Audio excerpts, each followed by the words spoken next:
Magandang hapon mga kapuso, ito po ang aking update ngayon dito sa episode ng Magandang Dilag. Ang akala ni Blair ay makakaligtas siya dito sa pagsasampa ni Gigi sa kanya ng kaso dahilan nga po sa nagpa-admit siya dito sa mental hospital at nagkunwaring baliw-baliwan. Pero dito naman magkakaroon si Gigi ng matinding paghihiganti dito kay Blair dahilan nga po sa magbabayad siya ng mga tao sa mental hospital upang sa ganun nga ay pahirapan at bugbugin itong si Blair.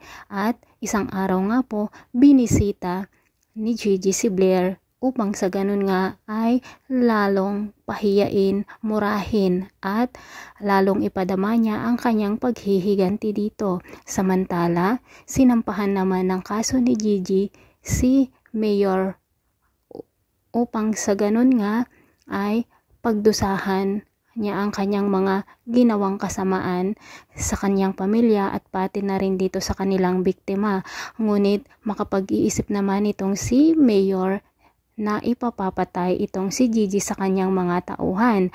Pero nandito naman po si Attorney Eric para sa ganun nga ay handang magligtas dito kay Gigi.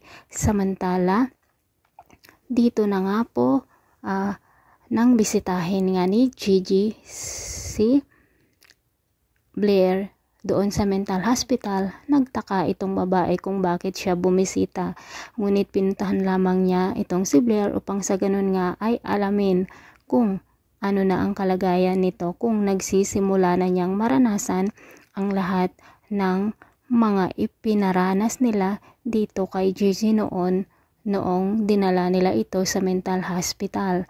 At sana hindi magtagumpay ang mga tauhan nitong si Mayor na ipapapatay si Gigi. Pero hindi naman mangyayari yon kasi po bida natin itong si Gigi, diba mga kapuso? Samantala, hindi lang si Blair ang gustong parusahan ni Gigi kundi pati ang kanyang mga kaibigan na si Riley at Allison.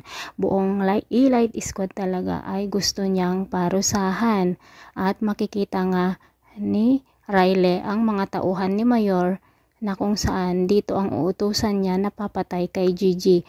Ngunit sasabihin ni Riley na huwag nilang gawin iyon dahilan nga kapag may mangyaring masama dito kay Gigi ay walang ibang magiging suspect kundi si Mayor. Diba mga kapuso? Maraming salamat sa panonood.